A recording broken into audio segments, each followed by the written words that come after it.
تو بسم اللہ الرحمن الرحیم، الحمدللہ رب العالمین والصلاة والسلام علی سید الانبیاء والمرسلین نبینا محمد وعلی آلہ وصحبہ اجمعین۔ رب اشرح لی صدری ویسر لی امری واحلل عقدۃ من لسانی یفقہوا قولی، ربی زدنی علما۔ السلام علیکم ورحمۃ اللہ وبرکاتہ۔ وعلیکم السلام۔ آؤ قرآن سمجھیں آسان طریقے سے نماز کے ذریعے۔ حصہ اول کورس ہمارا جو ہے وہ کمپلیٹ ہو چکا ہے، اور آج انشاءاللہ تعالی ہم اس کا رزلٹ بھی شیئر کریں گے آپس میں۔ آپ سب لوگوں کو بہت بہت مبارک ہو جنہوں نے اس کورس میں شمولیت کی، اس کو دل لگا کے پڑھا، سمجھا اور اس سے کچھ سبق حاصل کیا، اور اب انشاءاللہ تعالی اگلے مراحل کی طرف رواں دواں ہوں گے۔ تو ایک مرتبہ آپ سب کو بہت بہت مبارک ہو۔ تو الحمدللہ یہ جو ہمارا کورس تھا، ہمارا بیچ تھا، اس کا نمبر تھا 323۔ آپ گیس کر سکتے ہیں کہ کتنے اس کے ہو چکے ہیں۔ اس وقت ہمارا یہ 323 جب ختم ہو چکا ہے، اس وقت کرنٹلی 346 بیچ جو ہے وہ چل رہا ہے۔ یہ ہماری آن لائن کلاس تھی انڈر سپرویژن آف الفلاح منزل trust, department of Islamic community centre, اور میں آپ لوگوں کی ساتھی آپ کی ٹیچر ڈاکٹر رخشندہ۔ ہم خاص طور پہ شکریہ ادا کریں گے اپنے ٹیچرز کا بھی، جو ہمارے ٹیچرز ہیں ان کا بھی، جنہوں نے اس کورس کے انعقاد میں اور اس میں فرام ڈے ون سے ہماری ہیلپ کی بہت زیادہ۔ اور special thanks and prayers for founder of the course doctor Abdul Aziz Abdul Rahim, جنہوں نے اپنی محنت سے اس کورس کو اتنا آسان اور اتنا اس کو وہ بنا دیا کہ ہم لوگوں، ہمارے جیسے لوگ جن کی کوئی عربک بیک گراؤنڈ نہیں تھا، ان لوگوں نے بھی اس کو سمجھ کے پڑھ لیا اور پڑھانا بھی شروع کر دیا۔ اور آپ لوگوں کا بھی اس سلسلے میں یہی تجربہ ہوگا کہ کورس میں آپ لوگوں کو مشکل پیش نہیں آئی ہوگی انشاءاللہ تعالی۔ اور خاص طور پر شکریہ ادا کریں گے ہم ارشد اقبال ملک صاحب کا، جو کہ الفلاح منزل ٹرسٹ کے CEO ہیں، ہمارے استاد ہیں، انہی سے ہم نے یہ سب کچھ سیکھا ہے اور جو آپ لوگوں کو ہم سکھا رہے ہیں۔ اور اس کے علاوہ ٹیم الفلاح ہماری جو مشتمل ہے ڈفرینٹ ٹیکنیکل سٹاف پہ، ٹیچنگ سٹاف پہ، جن کی بہت زیادہ سپورٹ رہی کورس کے دوران، خاص طور پہ محمد حسین صاحب اور وقاص صاحب، ان کو تو میں بھی بہت تنگ کرتی ہوں، اور سب نے اپنا اپنا حصہ ڈالا ہوگا ان کی طرف بھی۔ تو بہت ہی کوآپریٹیو اور بہت ہی ڈیڈیکیٹڈ ٹیم ہے الفلاح کی، اور ان سب کے لیے ہم دعا گو ہیں کہ اللہ تعالیٰ پوری ٹیم الفلاح کو، خاص طور پہ ارشد صاحب کو، ان کی فیملی کو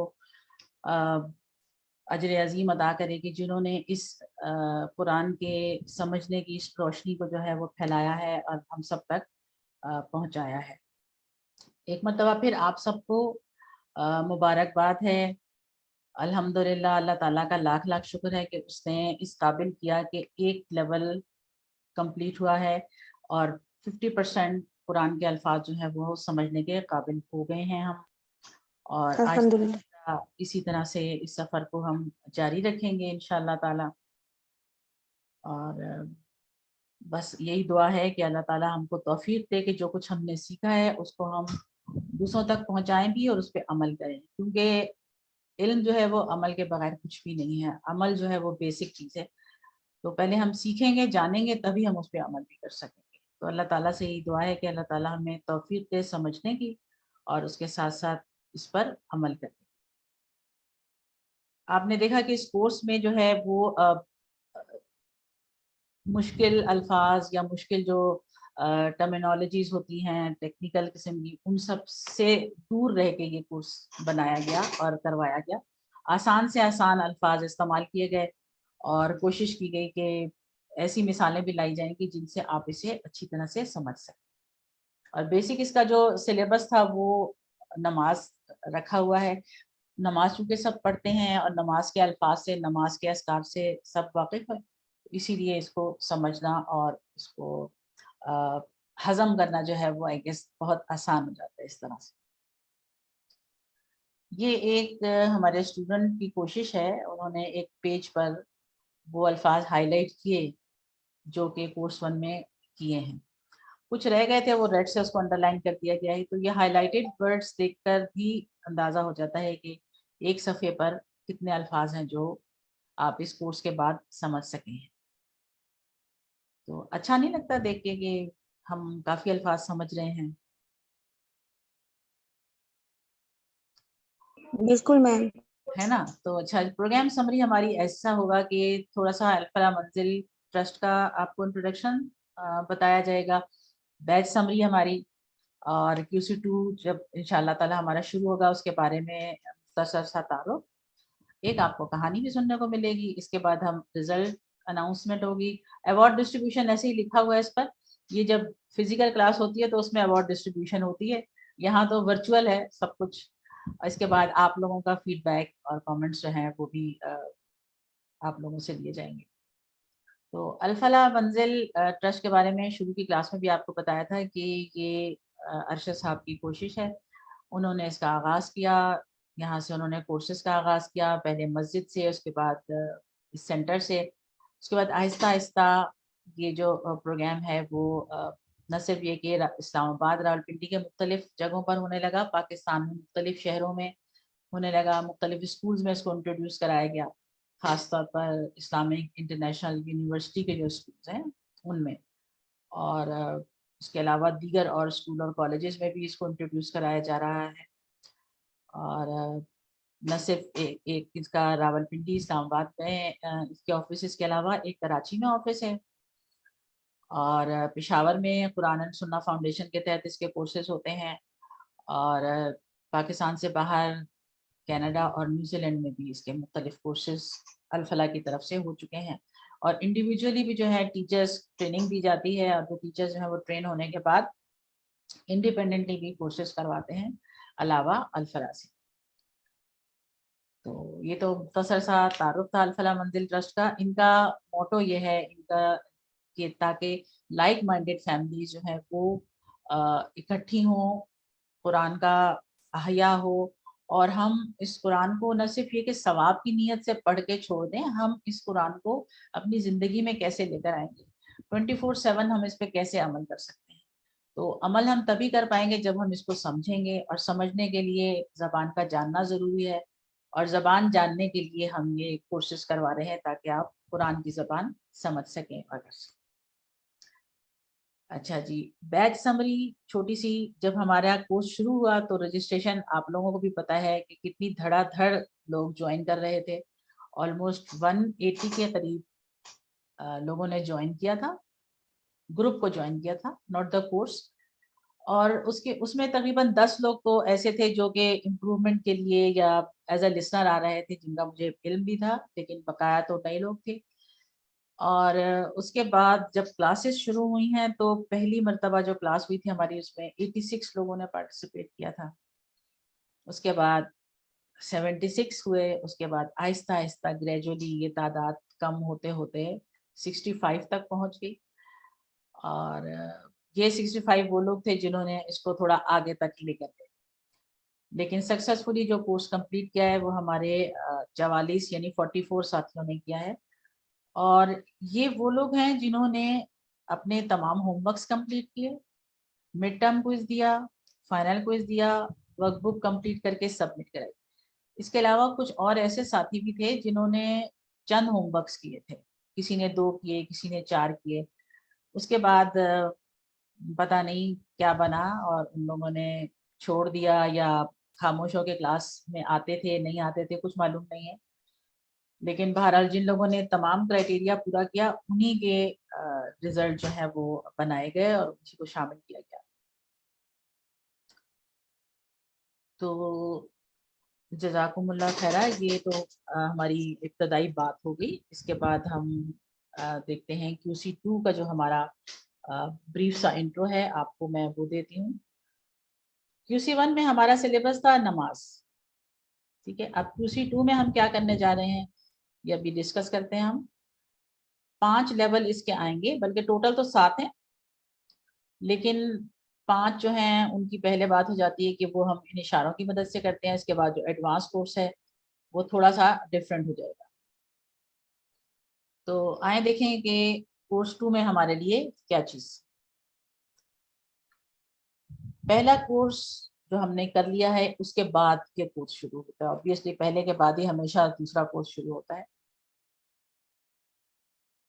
اور اس کے جو مقاصد ہیں اس میں سے پہلا مقصد یہ ہے کہ قرآن مجید کے 5 ابتدائی صفحات کو پڑھنا. 5 ابتدائی صفحات سے مراد ہے اس مصحف کے 5 ابتدائی صفحات. یہ جو ہمارا مصحف آپ دیکھ رہے ہیں نا، جو اسٹینڈرڈ مصحف ہے، جس کا ہم نے شروع کی کلاس میں سیکھا تھا کہ جس کے 600 صفحات ہوتے ہیں اور ہر صفحے پر 15 لائنیں ہوتی ہیں اور ہر لائن میں 9 الفاظ ہوتے ہیں. تو ان صفحات سے مراد ہے کہ ایسے 5 صفحات پڑھنا، شروع کے 5 صفحات. آپ کے پاس اپنا ظاہر ہے ڈفرینٹ مصحف ہوگا، اس میں صفحات کی ترتیب اور اسٹائل ڈفرینٹ ہوگا، لیکن جب بھی ہم صفحات کی بات کرتے ہیں، الفاظ کی بات کرتے ہیں، تو ہمارا مطلب اسی مصحف سے ہوتا ہے. ابتدائی 5 صفحات پڑھنا. اس کے بعد قرآن مجید کی ہر سطر میں موجود 7 الفاظ کو جاننا. 9 الفاظ ٹوٹل تھے ہمارے.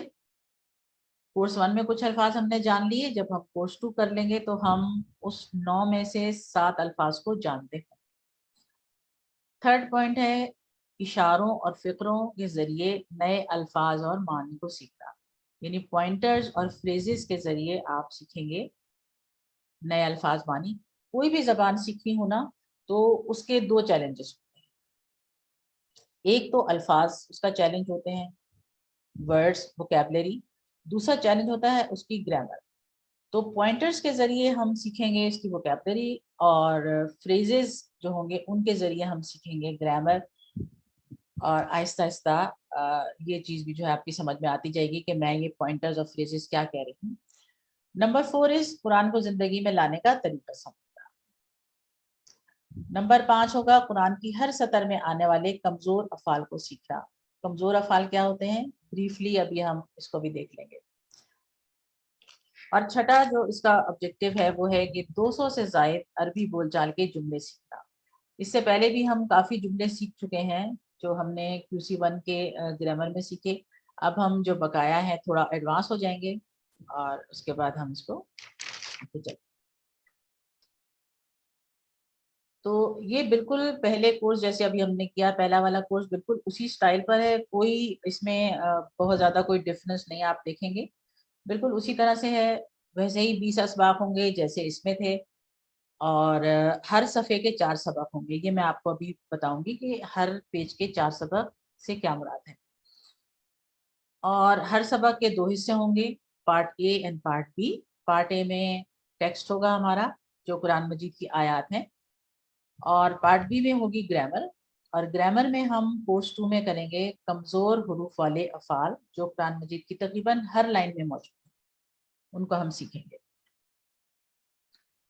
مثال کے طور پر آپ یہ سلائڈ میں دیکھیں تو آپ کو نظر آئیں گے کورس 2 کرنے کے بعد آپ کے لیے یہ صرف نئے الفاظ بچ جائیں گے جو ہائی لائٹ، یعنی کہ آپ 7 سے 8 الفاظ پر لائن آپ کو آتے ہوں گے.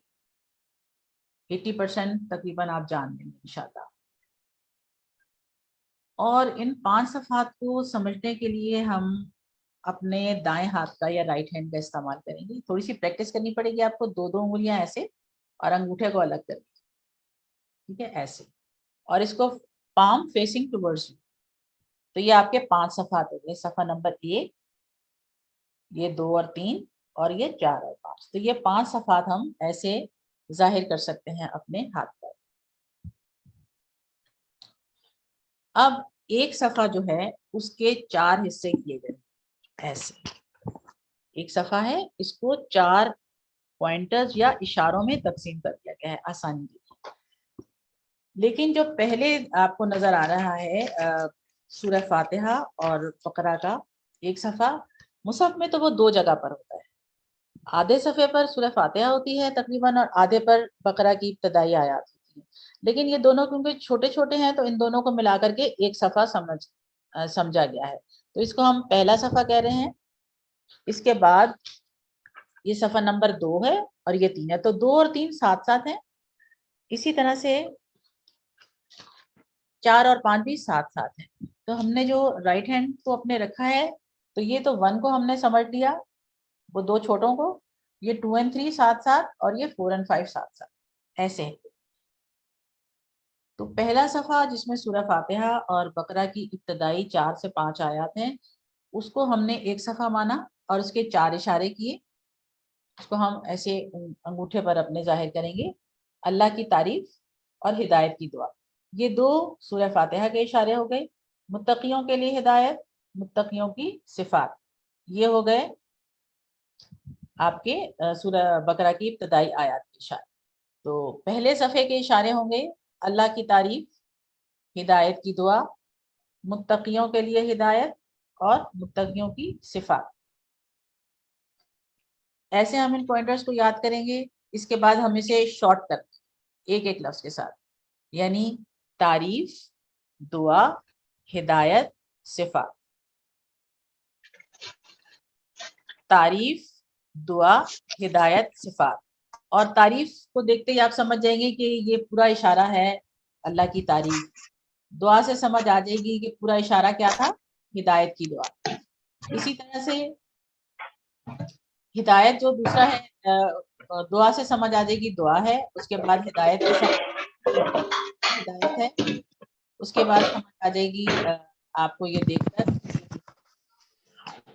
صفات سے کہ یہ متقیوں کی صفات کی بات ہوگی. تو وہ جو پورا ایک آپ کا اشارہ یا پورا پوائنٹر ہے، اس کو آپ ایک لفظ سے ظاہر کر کے بھی اس کو سمجھ سکتے ہیں، یاد کر سکتے ہیں. پریشان نہ ہوئیے گا، گھبرائیے گا بھی نہیں، یہ بہت آسان لگے گا آپ کو. ابھی تو فی الحال تو میں آپ کو ذرا سا بتا کے آگے جا رہی ہوں، پھر ہم اس کو ڈیٹیل میں کریں گے جب انشاءاللہ تعالی کورس شروع کریں گے. تو یہ پہلے صفحے کے ہم اشارے ایسے کریں گے. اس کے بعد جب آیات کو پڑھ لیں گے، سمجھ لیں گے، ترجمہ اور مختصر سی شرح لیں گے اس کی، پھر ہم اس میں سے لیسن یا میسج جو اس میں دیا گیا ہے اس کو ہم ڈیرائیو کریں گے کہ کیا ہم نے ان آیات سے کیا سبق حاصل کیا ہے، ہمارے لیے اس میں کیا میسج ہے. اس کے بعد نیکسٹ اسٹیپ ہوگا یہ والی slide, very important slide, very practical slide. جب آپ نے مطالعہ کر لیا، غور و فکر کیا ہے، اب تصور اور احساس کو کام لاتے ہوئے ان آیات کی روشنی میں جو آیات ہم نے پڑھی ہوں گی، اس کے دیکھتے ہوئے ہم دعا کریں گے ان آیات کے حساب سے. دعا تو آپ کچھ بھی کر سکتے ہیں، کوئی بھی کر سکتے ہیں، لیکن جب آیات آپ پڑھتے ہیں اسپیسیفک قسم کی، تو آپ اس آیت کے حساب سے دعا کرتے ہیں. جیسے ہم نے QC1 میں پڑھا تھا، سورہ عصر جب پڑھی تھی، تو والعصر ان الانسان لفی خسر، قسم ہے زمانے کی، بے شک انسان خسارے میں ہے. تو جب یہ آیت پڑھیں تو آپ کو فوراً آپ کے ذہن میں دعا آنی چاہیے کہ اللہ تعالیٰ مجھے اس خسارے سے بچا دے. ایسے ہی ہے نا؟ تو جب بھی جو بھی آپ آیت پڑھیں گے اس کے حساب سے آپ کی دعا خود بخود انشاءاللہ تعالیٰ ذہن میں آئے گی اور آپ اس دعا کو مانیں گے. دعا کے بعد ہمارا نیکسٹ سٹیپ ہوتا ہے احتساب کا، اپنی اکاؤنٹیبلٹی کرنے کا، کہ ہم نے جو یہ دعا مانگی ہے، ہم جو یہ چاہ رہے ہیں اللہ سے مانگ رہے ہیں، اس سے ریکویسٹ کر رہے ہیں، تو اس کو حاصل کرنے کے لیے ہم نے کیا کیا اب تک، اپنے گزرے ٹائم کا، گزرے دن کا، گزرے مہینے کا، گزرے سال کا آپ احتساب کریں کہ میں نے اب تک کیا کیا ہے. اگر تو کچھ کیا ہے تو ٹھیک ہے، اور اگر کچھ نہیں کیا ہے یا کافی نہیں ہے جو بھی کچھ کیا ہے، تو اس کے لیے پھر next step is to plan. پھر آپ پلان کریں گے اس چیز کو حاصل کرنے کے لیے، اس دعا کو پایہ تکمیل تک پہنچانے کے لیے کیا عمل کرنا ہے، کیسے کرنا ہے، وہ آپ اس کا پلان کریں گے. پلان کے بعد next step is to do تبلیغ. تبلیغ کا مطلب ہوتا ہے پہنچانا، اس کا ٹیکنیکل مطلب ہے نا وہ ہے پہنچانا. تو ہم نے کیا پہنچانا ہے، ہم نے اللہ تعالیٰ کا پیغام پہنچانا ہے. جو ہم نے سیکھا ہے، جو ہم نے سمجھا ہے، اسے ہم دوسروں تک پہنچائیں گے. ڈونٹ ویٹ کہ میں ماہر ہو جاؤں، میں تو بڑا پہلے کوئی ایکسپرٹ بن جاؤں تو ہی میں کسی کو کچھ بتاؤں. اللہ تعالیٰ کے رسول صلی اللہ علیہ وسلم نے فرمایا ہے بلغوا عنی ولو آیہ، پہنچا دو میری طرف سے، چاہے وہ ایک آیت ہو، ایک بات ہو، کوئی بھی ایک چیز ہو، وہی پہنچا دو، مگر ٹھیک والی پہنچانی ہے، یہ یاد رہے. تو وہ ہمیں حکم ہے تبلیغ کا، یعنی پہنچانے کا. ہمارے ہاں مطلب یہ ہے کہ تبلیغ کو میں نے دیکھا بہت سے لوگ نیگیٹو معنوں میں لیتے ہیں. آپ اگر کسی کو کچھ بتانے لگ جاؤ نا،